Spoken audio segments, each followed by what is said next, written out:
हातिम ताई के बेटे हैं, अरब का सबसे बड़ा सखी, अल्लाह के नबी से पहले फोत हो गया था। बेटे बैठे हैं उसके, कहते हैं इतने में एक बंदा आ गया। अल्लाह के नबी फाके बोंके दिहाड़े पैड़े आल, अल्लाह के नबी को फरमाओ चला गया है। एक और आ गया, अल्लाह के नबी गुर्बत बड़ी है, डाके पड़ रहे हैं, रास्ते खतरनाक हैं, अमन अमान है ही नहीं। अदी पास बैठे हैं, आका फरमाते हैं अदी हल रईत अल हीरता, हीरा देखा है? मा रईतो हा वलाकिन उम्बितु अन्हा। अल्लाह के नबी हीरा देखा तो नहीं, सुना है। कहां है? यमन में, जजीरतुल अरब के पिछले किनारे में। अदी इन तालत बिका हयात, खुदा करे तेरी उम्र लंबी हो। लतरयन्न ज़ईनता तरतहिलु मिनल हीरती ततूफु बिल बैती वमा तखाफु अहदन इल्लल्लाह। एक औरत हीरा से चलेगी, अकेली होगी, ऊंट की पालकी में बैठी, यमन से मक्का आएगी, तवाफ काबा करेगी और वापस चली जाएगी। खुदा के सिवा उसे किसी का डर नहीं हो। अदी कहते हैं मैं दिल में सोचा आईन दुआर तई, अल्लाह के नबी आप इतनी बड़ी बात कर रहे हैं, तई कबीले के डाकुओं से बच के कैसे आ जाएगी? बहरहाल अल्लाह के नबी फिर अगली बात फरमाते हैं, अरे अदी इन तालत बिका हयात, खुदा तुझे लंबी उम्र दे। अदी लतफ्तहुन्न कुनूज़ किसरा, तुम मुसलमान किसरा बादशाह के खजाने फतह करोगे। कौन है किसरा? सुपर पावर कहलाता है। कौन है किसरा? दो ताकतें दुनिया की सबसे बड़ी, रूम और कैसर, कैसर और किसरा, रूम और फारस। रूमियों से भी बड़ी सल्तनत अगर दुनिया में है तो फारसियों की है। अदी कहते मैंने कहा किसरा इब्न हुरमुज, अल्लाह के नबी किसरा इब्न हुरमुज की बात कर रहे हैं? आपने फरमाया किसरा इब्न हुरमुज की बात कर रहा हूं। अब तो अदी की हैरानगी और बढ़ गई, लेकिन बात अल्लाह के नबी ने यहां भी खत्म नहीं की। अदी इन तालत बिका हयात, खुदा तुझे लंबी जिंदगी दे। तू देखेगा एक आदमी सुबह को घर से निकलेगा, मिल आ कफ़ी ज़हाबिन औ फिज़्ज़ा, हाथ में उसके सोना या चांदी होगा। सुबह को निकलेगा, शाम तक लोगों को दस्तक दे दे के दरवाजों पे कहता फिरेगा सोना है, चांदी है, ज़कात का है, कबूल कर लो। कोई कबूल करने वाला नहीं होगा। अब तो अदी की हैरानगी और बढ़ गई। अदी कहते हैं बातें तीन अल्लाह के नबी ने कह दी, अकल से तीनों बालातर थी, समझ कोई नहीं आई कैसे होगा। वक्त गुजरता रहा। और हां, कहने वाला कौन है? ये बातें करने वाला कौन है जिसके बारे में कुरान कहता है वमा यंतिकु अनिल हवा इन हुवा इल्ला वहयु युहा। इसने कभी अपनी मर्जी से तो बात की ही नहीं, ये तो खुदा की वही से बात करता है। ये क्या क्या है? कह रहा है अदी तू देखेगा हीरा से औरत चलेगी, मदीना आएगी, मक्के आएगी। अदी कहते हैं मैंने अपनी इन आंखों से औरत देखी, हीरा से चली, मक्के आई, बैतुल्लाह का तवाफ किया, खुदा के सिवा किसी का डर नहीं था उसे। अल्लाह अल्लाह। खिलाफत है उमर फारूक की, और उमर फारूक अल्लाह से दुआ करते हैं, रब्बा जब तक एक औरत हीरा से चल के मक्का मदीना ना आ जाए, इतना अमन कायम हो जाए कि सोने से लदी औरत यमन से चल के मदीना आए और कोई मैली आंख उठा के देखने वाला उसे ना हो, रब्बा उमर को तू मौत ना दे। उमर ने कह दिया जोश में, और उमर फर्श पे कहता है, रब अर्श पे कबूल करता है। थोड़ा ही वक्त नहीं गुजरता, उमर रात को पहरा दिया करते थे। रात का वक्त है, निस्फ से ज्यादा रात गुजर चुकी है। उमर चलते चलते शहर मदीना से बाहर निकल गए हैं। क्या देखते हैं, दूर से ऊंट आ रहा है रात के इस पहर। खैर है, कौन है? आधी रात को मदीने में कौन दाखिल हो रहा है? उमर उस ऊंट की तरफ चल पड़े। करीब हुए, ऊंट की मुहार थामने लगे, तो उस ऊंट पे सवार खातून चिल्लाई, हीरा यमन से चली हूं, मदीना तो रसूल पहुंच गई हूं, पूरे रास्ते में किसी डाकू ने मेरी इज्जत पे हाथ नहीं डाला, मैली निगाह मुझ पे नहीं डाली। अब जब मैं रसूलुल्लाह के शहर दाखिल हो रही हूं तो एक गुंडा मेरी इज्जत पे हाथ डाल रहा है। उमर रो पड़े, बीबी गुंडा नहीं, तेरी इज्जत का मुहाफिज उमर है। रब्बा जो दुआ उमर ने की थी कबूल हो गई, अब तो मुझे उठा ले आसमान। हाँ हाँ,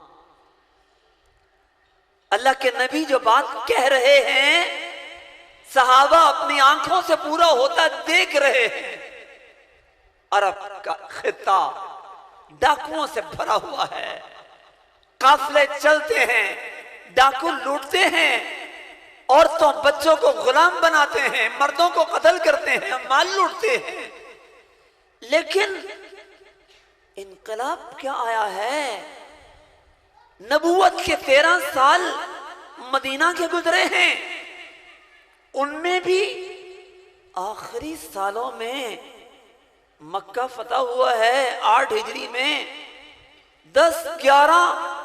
11 हिजरी रबीउल अव्वल में अल्लाह के नबी दुनिया से पर्दा करते हैं।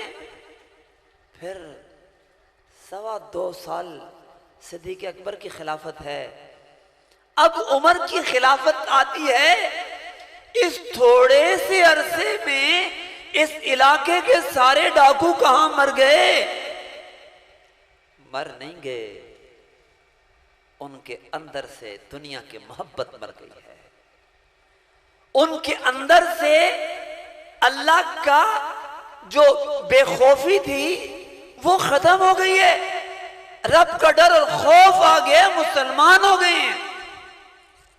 हाँ हाँ, अदी कहते हैं अपनी आंखों से देख लिया। फिर कहते हैं अदी मैं उस लश्कर में खुद शरीक था जो किसरा के खजानों को फतह कर रहा था। अल्लाह के नबी मक्का से चलते हैं, और चले किस तरह हैं? मक्के वाले आपके खून के दुश्मन हैं, प्यासे हैं। चले किस तरह हैं कि आपके और अबू बकर के सरों की कीमत 100 ऊंट लगाई जा चुकी है। चले किस तरह हैं? रात को निकले हैं, गार में 3 दिन छुपे हैं।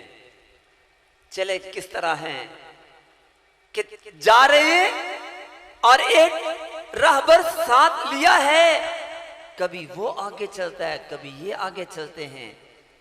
रसूलुल्लाह आगे चल रहे हैं, कभी वो पीछे आए, कभी आप आगे हैं। इस अंदाज से चल रहे हैं कि किसी को पता ना चले। लेकिन सुराका इब्न मालिक 100 ऊंटों के लालच में, 200 ऊंटों के लालच में पीछे दौड़ रहा है। एक ऊंट की क्या कीमत होती है? सस्ता होता है महंगा? 3-4 लाख आजकल कुर्बानी के दिनों में आते हैं। बड़ा भी सस्ता होगा तो 2-2.5 लाख से नीचे तो नहीं होगा ना।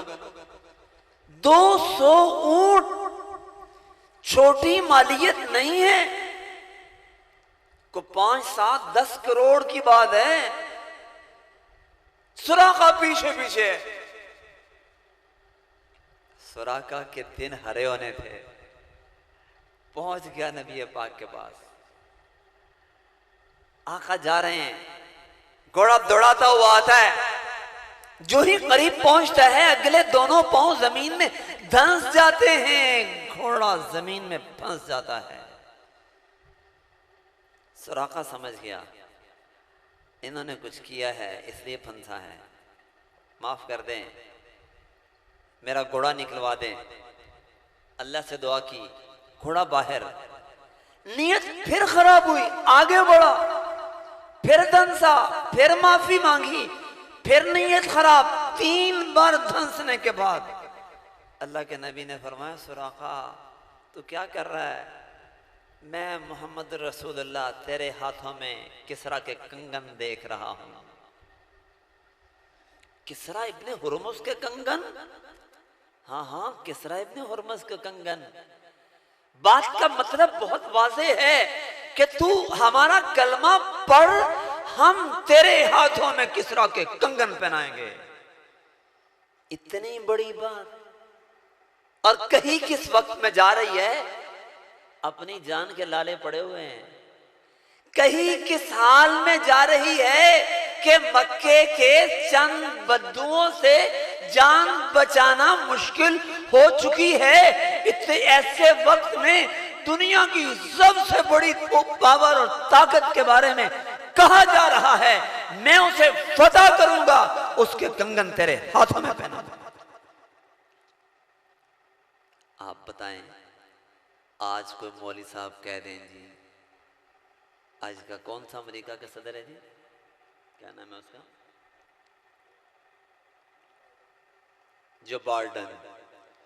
जो बाइडेन की घड़ी जनाब आपके हाथ में होगी, जो बाइडेन का मोबाइल आपको मिलेगा, यानी मैं अमेरिका फतह करूंगा, उसका सामान तुझे दूंगा।